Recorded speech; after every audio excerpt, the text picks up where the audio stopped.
Hola, buenas tardes a todos. Hoy estamos en la primera emisión de su programa Adolescencia Radio, radio de confianza en materia de justicia para adolescentes, donde lo que buscamos es traer este tema de justicia para adolescentes, tema del que tanto se ha hablado, traerlo a todas las personas que tienen el gusto de escucharnos y con los que podemos compartir un poco. Y para este tipo de emisiones me acompañan compañeros especializados y conocedores del sistema, a los cuales aprecio mucho y me gustaría presentarlos. Primeramente me gustaría presentar a la licenciada Leticia Sotres. Leticia, ¿cómo estás? Muy bien, gracias. Muchas gracias por por participar en esta emisión de radio. ¿Nos podrías hablar un poco de tu experiencia, Leticia, por favor? Claro que sí. Bueno, yo me inicié en la justicia para adolescentes desde el año 2008, en la entrada en vigor a la Ley de Justicia para Adolescentes del Distrito Federal, y a la fecha estuve en las áreas de proceso para adolescentes en el sistema anterior, que era un sistema mixto, y un sistema mixto donde llevaba y manejaba el proceso de los delitos graves. Posteriormente, inició la Ley de Justicia para Adolescentes, pero ya de manera oral, del sistema penal acusatorio, y también estuve en el área de proceso. Y ya aquí ya no había una división de delitos graves y delitos no graves, entonces estuve en esa área. De igual manera, también he participado y he estado en el área de ejecución de sanciones penales de justicia para adolescentes. Muy bien, Leticia, muchas gracias. Sí, de nada. También nos acompaña el licenciado Juan Corchado. Juan, ¿cómo estás? ¿Qué tal, Julio? Muchas gracias. Afortunado de estar con ustedes. Les agradezco mucho la invitación. Pues también con el gusto de saludarles. Muchas gracias, Juan. ¿Nos podrías hablar un poco de tu experiencia en el área de justicia para adolescentes para todos nuestros escuchas? Claro que sí. Estoy en el sistema en justicia para adolescentes desde el año 2010.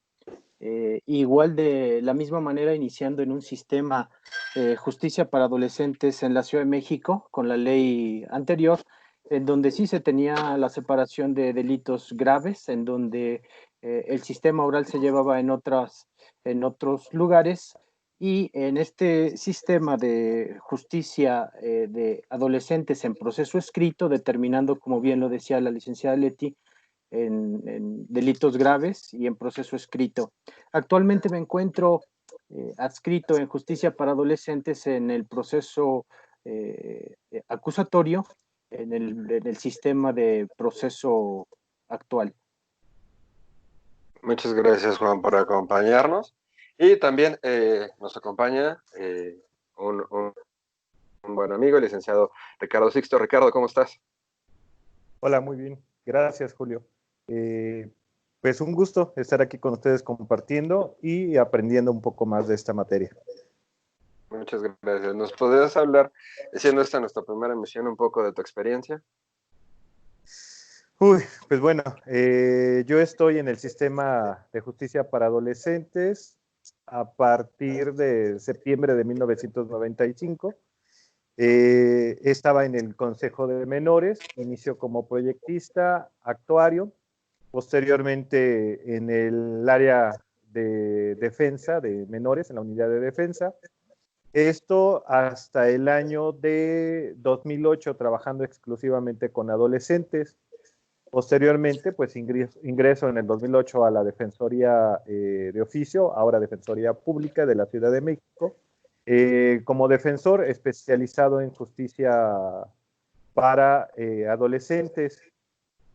Y durante todo este tiempo, hasta el año de 2020, hasta enero, que estuve como servidor público en la defensa de adolescentes. He impartido algunos cursos, me han dado oportunidad de dar algunas pláticas en relación a la materia, y pues también tengo la oportunidad de estar como docente igual en la especialidad de justicia para adolescentes. A grandes rasgos, esa es mi trayectoria. Amigo, pues muchas gracias. Un gusto poder compartir con ustedes esta esta emisión. Yo me presento, soy el licenciado Julio César Chávez, estoy adscrito al área de justicia para adolescentes desde el 2017, llevando como asesor jurídico diferentes asuntos y diferentes tipos de audiencias. Este es el equipo de Adolescencia Radio que va a estar realizando diferentes emisiones y hablando de diferentes temas de justicia para adolescentes. Es decir, lo que buscamos es traer este tema tan importante y tan necesario a un área común para que lo podamos entender y trabajar de mejor manera.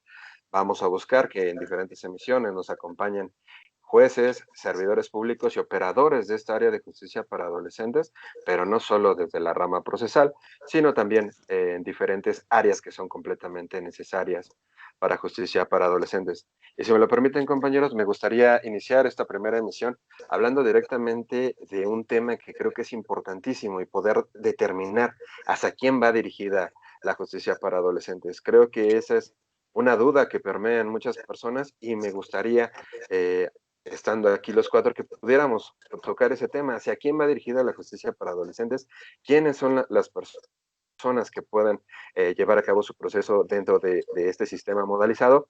Y para eso me gustaría iniciar con la licenciada Leticia Sotres. ¿Nos puedes hablar del tema, por favor, Leticia?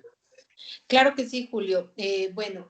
Vamos a tomar en consideración que existe el artículo 18 constitucional, el cual establece la justicia especializada para adolescentes y en donde señala a quién va a ir dirigida esta justicia para adolescentes, ¿no? Bueno, también retomemos que la Ley Nacional del Sistema Integral de Justicia Penal para Adolescentes, en su artículo 5, establece los grupos etarios.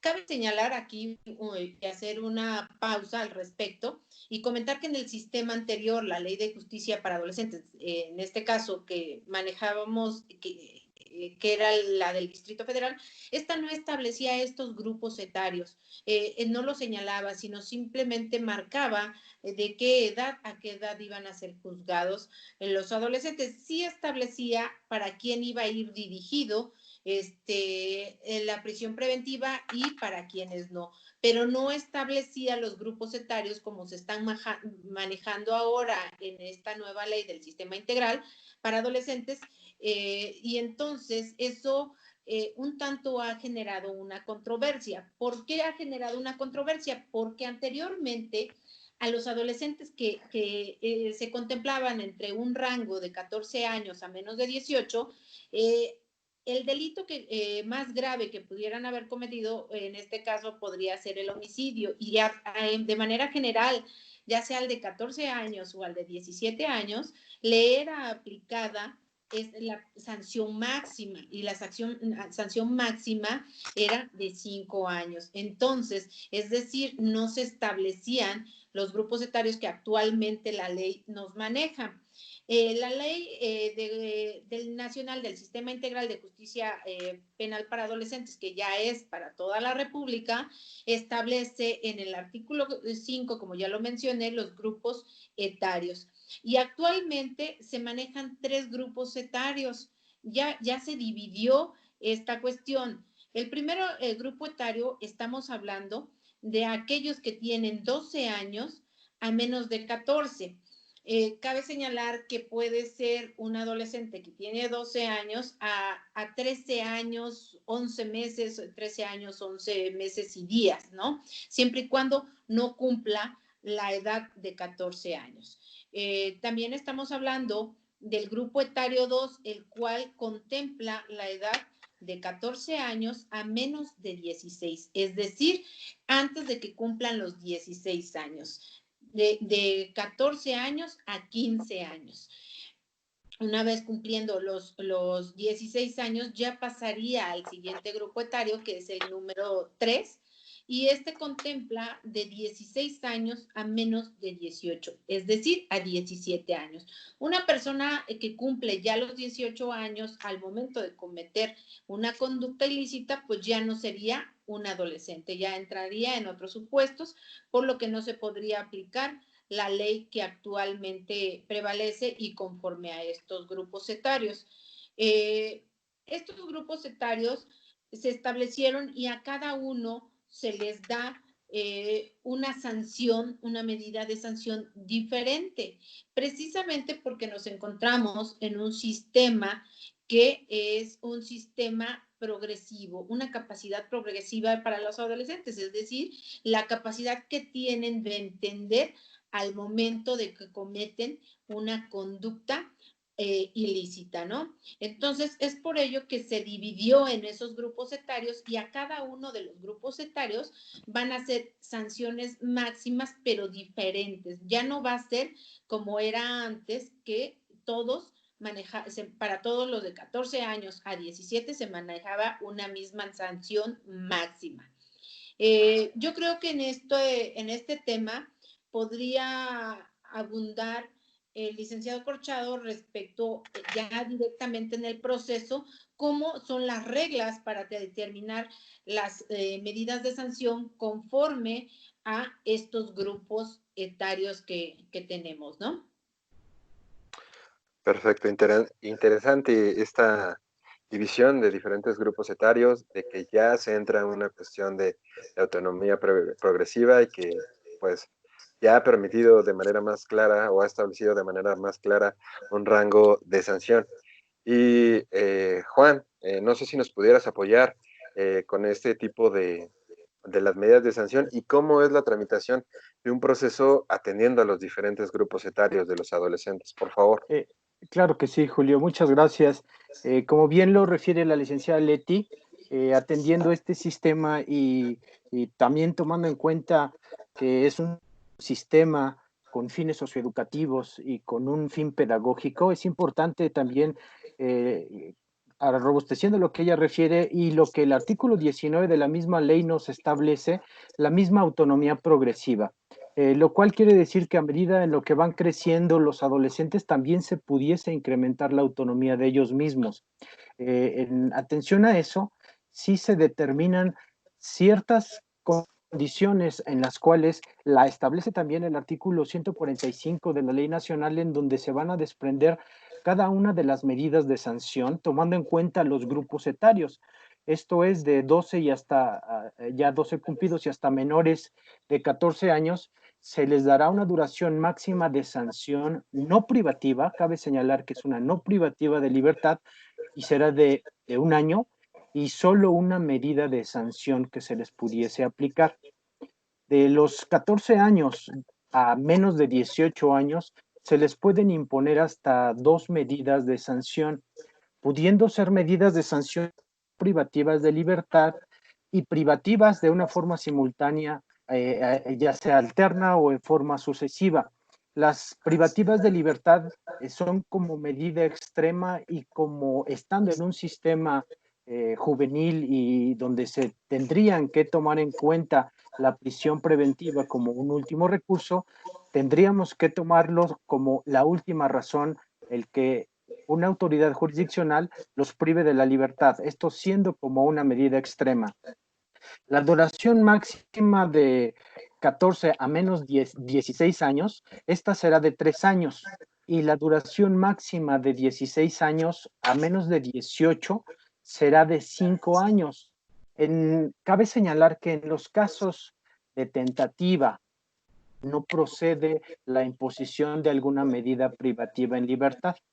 Asimismo, en aquellos delitos en justicia para adolescentes donde se emplee la violencia moral, tampoco habrá una pena que se les pudiese aplicar la privación de libertad a los adolescentes.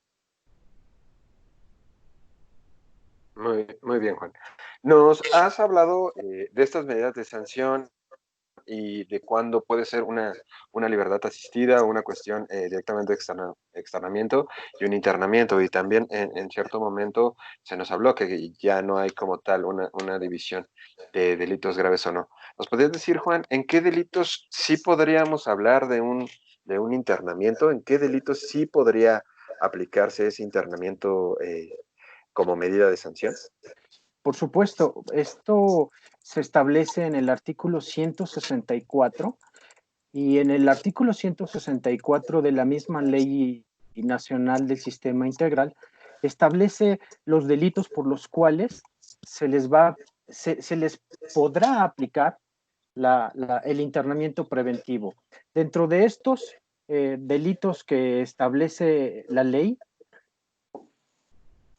estamos hablando de los delitos de materia de secuestro, en materia de delitos previstos también en trata de personas, asimismo también en terrorismo, de acuerdo a lo que establece el Código Penal, la extorsión agravada, esto cuando se comete por asociación delictuosa, los delitos contra la salud, como lo previenen los artículos 194, 195 y 196, estos en relación con el 464, 475 y 476 de la Ley General de Salud. También es un delito que se considera como grave, como que amerita una prisión o un internamiento preventivo, los delitos de posesión, portación o fabricación o acopio de armas prohibidas de uso exclusivo del Ejército y Armada y Fuerza Aérea. En aquellos delitos que solamente se requiera que no sean de uso exclusivo, no se van a considerar como delitos que ameriten el internamiento preventivo. Así también el homicidio doloso en cualquiera de sus modalidades, incluyendo también lo que se establece ya como feminicidio, la violación, las lesiones dolosas que pudiesen poner en peligro la vida o que pudieran dejar incapacidad permanente y el considerado como robo cometido con violencia física. Esos son los delitos que establece el artículo 164, tomándolo en cuenta como un catálogo de los que se pudiesen establecer, en el cual el juez podrá aplicar una medida de internamiento. Perfecto, bueno, muchas gracias. Creo que importantísimo también tener estos datos, saber cuál sería la medida de sanción que se puede llegar a imponer y en cuáles delitos sí. Sin embargo, tengo cierta duda y me gustaría externarla con el licenciado Ricardo. Nos queda claro esta situación de poder determinar la edad o una edad biológica, pero también la misma experiencia nos ha llevado a estos supuestos en los que a través de dictámenes, ya sea de psiquiatra o de psiquiatría, se ha podido, o psicología, perdón, se ha podido determinar una edad mental menor. Hemos tenido asuntos de adolescentes de 17 años con una edad mental de 10 años. Ricardo, ¿qué pasa en estos supuestos? ¿Cómo se maneja la ley o qué debemos de hacer bajo estos supuestos? Ok, Julio. Mira, desde un punto de experiencia personal, en el diario de llevar asuntos, pues sí, en más de una ocasión hemos tenido asuntos que dan estas características. En principio debemos de entender, sentar sobre la base del principio de autonomía progresiva de la voluntad que ha sido tocado por mis dos compañeros previamente, tanto para las franjas etarias, así como lo que implica la imposición de medidas de sanción. Se considera esa capacidad evolutiva que tiene el adolescente, ese desarrollo cognitivo. Ese desarrollo cognitivo se entiende que debe derivar también de su evolución cronológica y muchas veces de aquellas condiciones que interacciona el adolescente con el ambiente. Es decir, es un ente biopsicosocial que todas aquellas cuestiones que lo estimulan influyen en su desarrollo. De esta manera, podemos encontrar adolescentes que por diversas cuestiones, a pesar de que su edad cronológica sea de mayor a los 16, 17 años, puede ser que la capacidad intelectual, o sea, la edad intelectual o la edad mental, no corresponda a esa edad cronológica. Puede ser cuestiones de un proceso patológico que haya generado una afectación en el adolescente, puede ser un problema congénito y que afecta en su función neurológica. O incluso encontramos adolescentes que se encuentran en un estado de deprivación social, que esto significa como aquellos que son sordomudos. El punto no es que tengan una afectación orgánica, sino que no han recibido la estimulación adecuada porque sus propias características impiden esta situación y entonces presentan una edad intelectual y mental mucho menor. Aquí lo que tenemos que ver, qué es realmente lo que interesa con los menores de edad, al igual que los adultos. Y lo que se busca al imponer una medida de sanción debe de acudir a un fin utilitario. Es decir, lo que prevé la ley es un fin netamente pedagógico, derivado de este fin socioeducativo que tiene la ley. Entonces, cuando hablamos de un menor de edad que por una cuestión orgánica o de estimulación tiene una edad intelectual menor, lo que se debe de considerar es tratarlo conforme a la edad que representa. Tenemos que ver, no se busca el castigo del cuerpo, sino interactuar con la persona en sus condiciones de procesos mentales para generar un cambio en él. Ese fin pedagógico es a lo que atiende. Si tenemos un menor de edad, conforme lo que tú me preguntabas, que tiene una edad mental de 10 años, pues nos encontramos en una situación bien particular, porque a pesar de que tenga 17, estamos con una personita que tiene características de inimputabilidad, considerando la inimputabilidad como esa capacidad de comprender la relevancia jurídica de su actuar y conducirse conforme a esta. Para efectos de la ley penal, porque la Ley Nacional del Sistema Integral de Justicia Penal para Adolescentes ya incluye este concepto que deriva del artículo 73, fracción 21, inciso C de la Constitución, ya los incluyó de manera plena y total en el derecho penal. Por eso ya no manejamos el discurso que hace años se manejaba, anterior al 2008, que los menores de edad eran inimputables. No, ahora sí los consideramos imputables, pero a partir de los 12 años, considerando las franjas etarias, es decir, la autonomía progresiva de la voluntad le va dando características especiales a cada uno de estos. Pero en el caso de que tenga una edad mental de 10 años, lo coloca en un supuesto de inimputabilidad. Por tanto, desde un punto de vista muy particular, no sería sujeto al sistema, dadas las características que tiene. Lo que tenemos que nuestra ley, digamos que tiene una situación particular, no contempla esto. Si nosotros acudimos al Código Nacional, hay un apartado, el Código Nacional de Procedimientos Penales, hay un apartado específico para el procedimiento de inimputables. En adolescentes no lo tenemos previsto.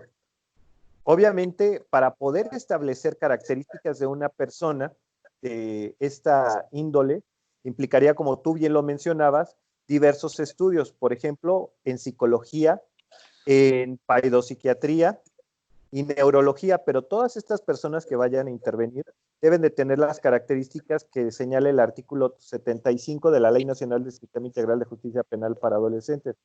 Implica una especialización para que la respuesta que ellos nos den de acuerdo a su ciencia sea la adecuada y saber exactamente con qué persona nos encontramos. No podemos, sería tanto como sentar a un niño de 10 años, es decir, que tenga una edad intelectual, mental y cronológica en una audiencia de juicio. Estaría de acuerdo a la autonomía progresiva de la voluntad, imposibilitado para ver toda la relevancia de lo que está ocurriendo. No corresponde al derecho penal el trato de estas personas. Como bien lo señala la Constitución, por debajo de 12 años estaríamos hablando que corresponde a entidades distintas, por ejemplo, las Procuradurías de Protección de los Derechos de los Niños, las Niñas y los Adolescentes, para poder dar la atención adecuada, porque el verse relacionados con un hecho que puede ser considerado como un delito, obviamente va a impactar en el adolescente y hay condiciones alrededor que de alguna manera lo llevaron a que se viera inmerso en esta situación. Para concluir, Si hablamos de una persona que tiene 17 años, 11 meses, pero una edad intelectual de 15 años, estaríamos en una situación distinta. ¿Por qué? Porque en ese caso lo que se debe de hacer, lo que prevé el artículo primero constitucional, párrafo quinto, en relación a las categorías sospechosas, que son aquellas personas que por sus propias condiciones se encuentran en una condición de vulnerabilidad relacionado con el artículo, igual el artículo primero, párrafo tercero, la obligación del juez en lo que son los cuartetos constitucionales, en el primero su obligación es proteger todas aquellas cuestiones de derechos humanos. Aquí aplicaría lo que son los ajustes razonables derivado del protocolo de actuación para personas que imparten justicia en los casos donde se ven involucrados derechos de personas con discapacidad. Incluso también existe la Convención sobre las personas con discapacidad que obliga a dar un trato diferenciado. Ese es para establecer los ajustes razonables en el entendido que ellos deben de tener también acceso a la justicia. Entonces se puede dar de acuerdo a estas condiciones, por ejemplo, la asistencia de un psicólogo especializado que apoye en las características, incluso llevar jornadas mucho más cortas que los demás adolescentes. ¿Por qué? Porque pueden tener aquellas condiciones que se llaman fugas, abstraerse de lo que es la audiencia y si esto sucede, a pesar de que su cuerpo físicamente esté ahí, su mente ya no. Y también afectaría en lo que es el derecho a la defensa material porque ya no estarían poniendo atención. Esto obliga al juzgador a llevar lo que se llama un escrutinio estricto de la ley y acudir a cuestiones de equidad, es decir, estos ajustes razonables permiten lo que se denomina una discriminación positiva para efecto de poder lograr que estas personas tengan acceso a la justicia. A grandes rasgos, eso permitiría imponer una medida de sanción, porque sí van a tener capacidad de comprender, pero de una persona menor de la edad que tienen cronológicamente. Por tanto, deberían de ser colocados en una franja etaria distinta a lo que corresponde a su edad cronológica. ¿Por qué? Porque lo que nos interesa es su desarrollo cognitivo. Sería a grandes rasgos mi propuesta. Perfecto, muy bien. Sí, evidentemente sabemos y no podemos perder de vista como operadores que somos, pues que el sistema siempre va a ir dirigido y el punto central del sistema va a ser el adolescente. Entonces, con esta gran explicación que nos has dado, pues debemos entender que el sistema lo que va a buscar con estos ajustes razonables que se tienen que llevar a cabo, pues es hacer permisible el acceso a la justicia directamente para el adolescente y que sepa realmente cómo se está llevando a cabo el proceso, porque como bien señalas, esa cuestión de defensa material es importantísima. Sin embargo, también me gustaría tocar un tema, ya digamos que hablamos del símil de qué pasaría cuando un adolescente cae en esta cuestión de una edad mental menor. Pero también creo que una de las grandes dudas que se tienen, y esto me gustaría abordarla directamente con la licenciada Leticia, ¿qué pasa cuando una persona comete un delito siendo adolescente, pero es detenida o llevada a un proceso teniendo la mayoría de edad? ¿Qué se debe de hacer en estos supuestos? Porque también es una circunstancia que consideramos que debe de generar duda a nuestro auditorio y me gustaría que nos apoyara a contestar la licenciada Leticia, por favor. Sí, Julio. Fíjate que esa es una pregunta bien importante porque la mayoría de la gente confunde las situaciones en este aspecto. Cuando una persona cometió una conducta ilícita cuando tenía 17 años y es detenida mucho tiempo después, vamos a ponerle 3 años después, ya esa persona va a tener 20 años. Muchas personas se confunden en la situación de que tendrá que ser juzgado por esa conducta en un reclusorio o como adultos. Sin embargo, la ley no establece eso, es todo lo contrario. Si esa persona, a pesar de que tenga 20 años y la conducta la cometió al ser menor de edad, al ser adolescente, va a ser juzgado con las leyes de adolescentes. Es decir, que se le va a aplicar el proceso que actualmente aplica en materia de adolescentes, a pesar de la edad que tenga. Ahora, supongamos que esta persona, al ser juzgada como adolescente y también llega a ser sentenciada, esta persona va a cumplir esa sentencia, esas medidas de sanción que se le apliquen como adolescente también, en los centros para adolescentes. No va a ser trasladado en ningún momento a un sistema penal. Sino va a ser dentro de la materia de adolescentes. También cabe señalar, bueno, creo que ahorita ya todos se concentraron en San Fernando, pero anteriormente habían más divisiones, tenían más espacio los adolescentes, donde los que ya tenían 20 años y estaban cumpliendo una medida de sanción en internamiento, eran separados de los adolescentes y tenían sus áreas diferentes.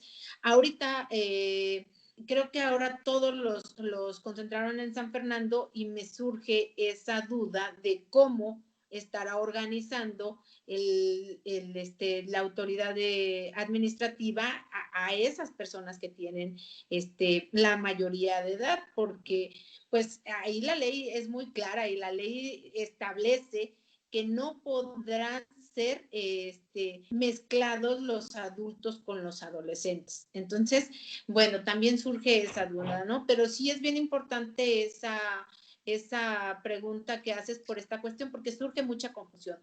Ahora, también surge confusión cuando un adolescente está siendo juzgado y es adolescente, fue sentenciado y ya va a cumplir una sanción una medida de sanción, digamos, en internamiento, y ya llega en ese transcurso de su sanción, llega a cumplir la mayoría de edad. Muchas veces piensa la gente que va a ser trasladado ya a un reclusorio y va a continuar cumpliendo su sanción como adulto, y no. También, de igual manera, que los otros permanecen en los centros de adolescentes cumpliendo esa sanción hasta que concluye la misma.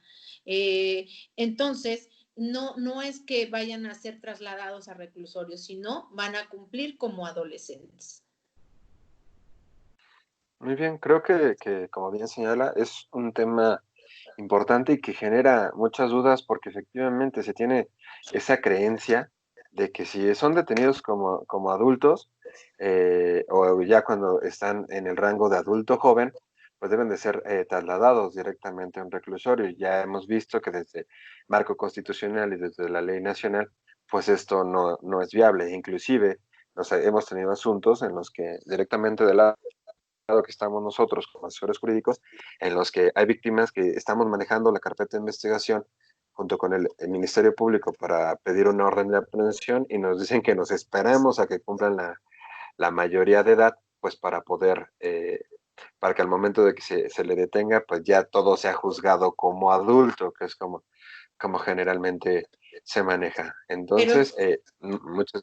Dígame, adelante. Pero sí, Julio, fíjate que todavía la carencia o si le podemos llamar ignorancia, ¿no?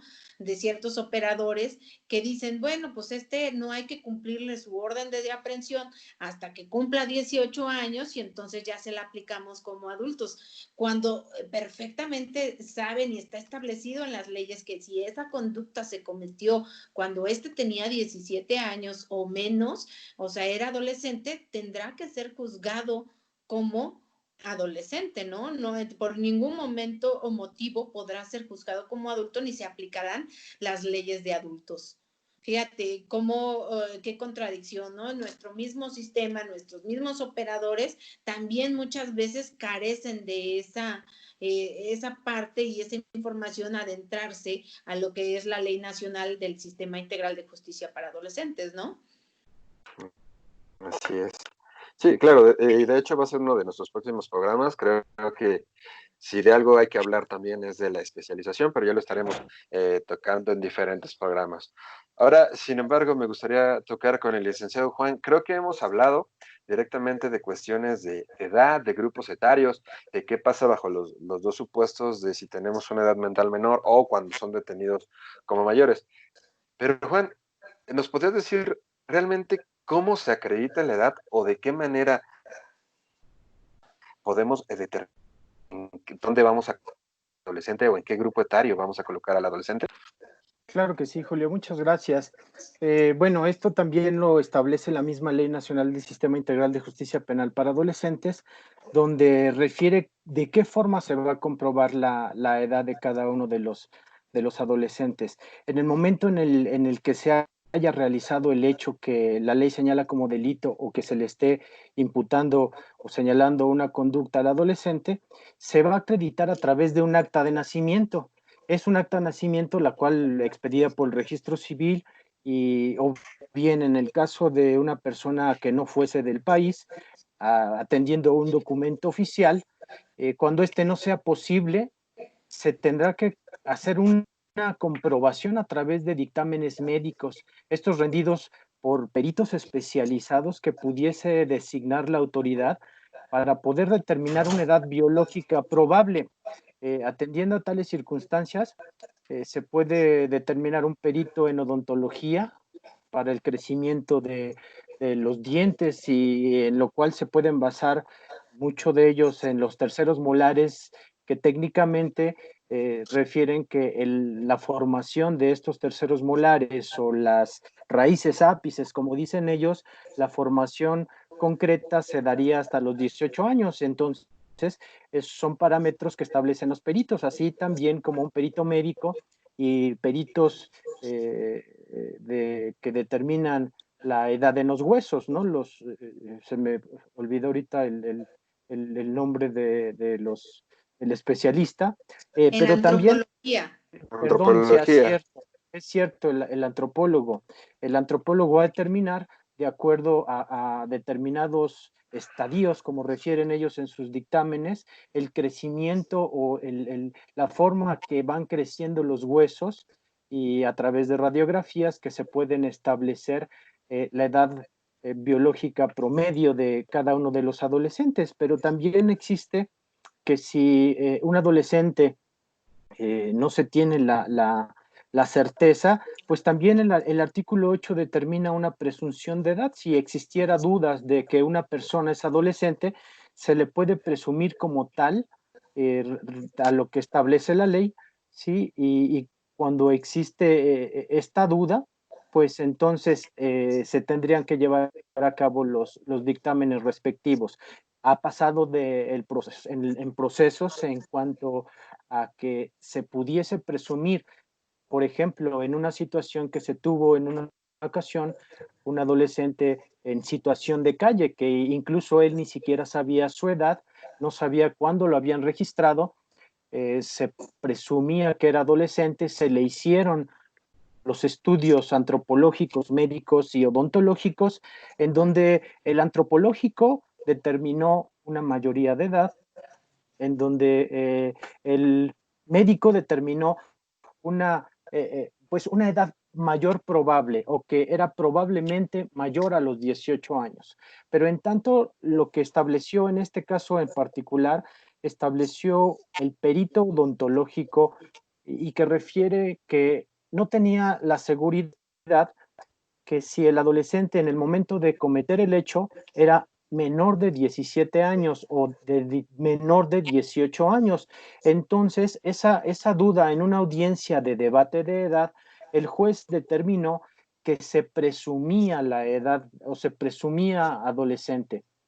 Esto se elevó, a lo mejor será un tema en lo sucesivo, a lo mejor platicar de elevarlo a conflicto competencial, toda vez que en primera instancia se declara incompetente el juzgado de adolescentes para declinar competencia a un juzgador de justicia penal para adultos, y en tanto el de adultos no lo recibe, se eleva a conflicto competencial, pero bueno, eso será ya a lo mejor otro tema.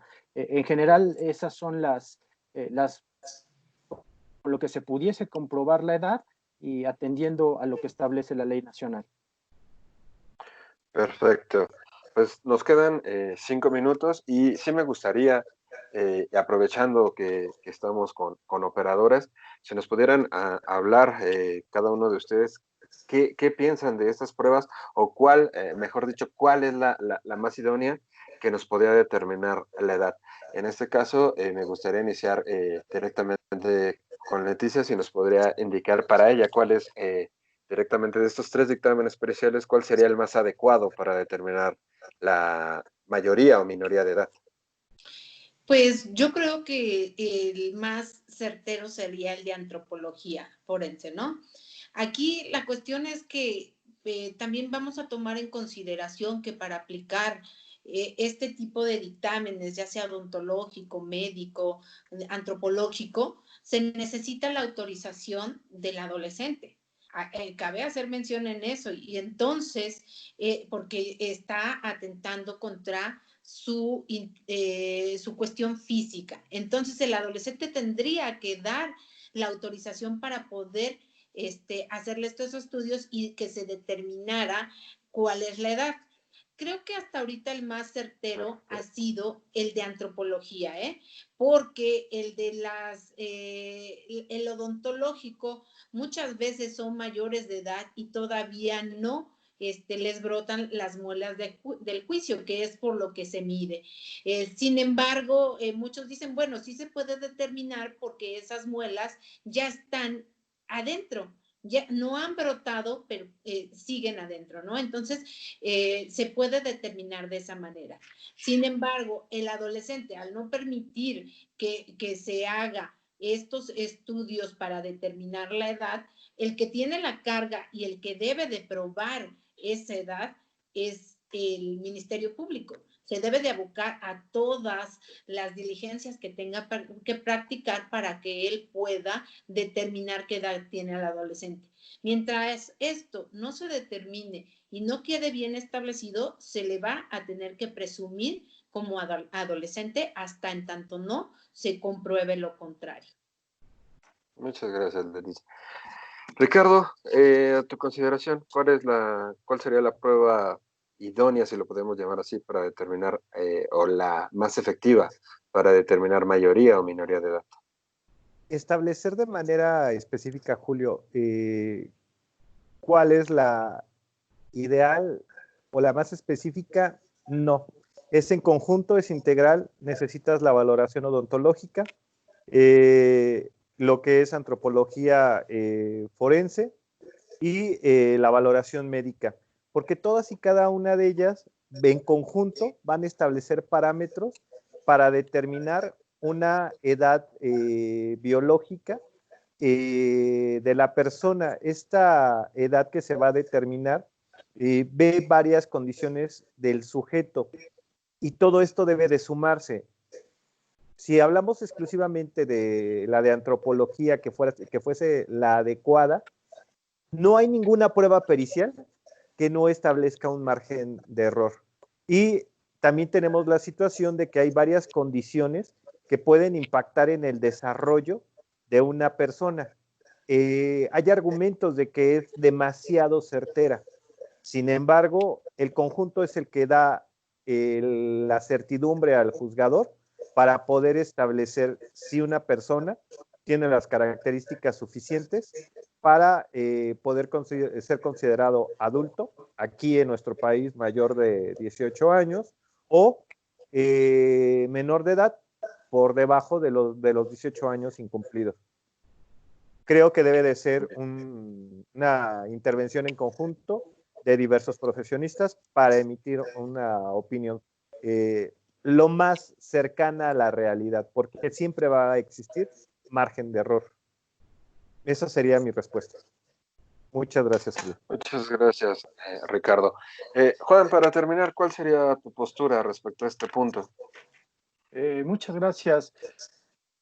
Considero también la misma postura, aunado a lo que Ricardo está refiriendo, que sí sería de manera integral, una aportación integral por parte de cada uno de los especialistas, toda vez que en una audiencia de debate de edad son aportaciones que hace cada uno de los especialistas y de los cuales van a establecer, si bien no tienen una exactitud, incluso ellos mismos refieren el posible margen que pudiese advertirse de error, de que en muchos casos es más o menos 6 meses, quizá en algunas ocasiones. Es importante señalar que el juez va a tomar las consideraciones y a tomar en forma integral lo que pudiese establecer, como lo refería hace un momento, el simple hecho de que uno de ellos pudiese establecer que, por ejemplo, en este caso el dentista o el odontólogo establecía que no tenía las muelas del juicio completas o debidamente formadas, pues hay muchas circunstancias de las cuales pudiesen advertirse que a un adolescente no le crezcan las muelas del juicio. Hay por circunstancias de alimentación, por circunstancias de crecimiento de los huesos, por diversas condiciones que pudiese vivir el lugar donde viva, la forma en que se alimentó, si usa drogas, si no usa drogas. Muchos factores pudiesen intervenir en estas condiciones. Por tal motivo, considero que los jueces están tomando en cuenta o tendrían que tomar en cuenta en forma integral las participaciones de cada uno de los especialistas. Gracias, Julio. Perfecto. Pues evidentemente es un tema que queda todavía. Esperemos que en posteriores oportunidades poder hablar con antropólogos, con médicos y con odontólogos especializados que nos puedan disipar las dudas que podamos llegar a tener tanto nosotros como todo nuestro auditorio.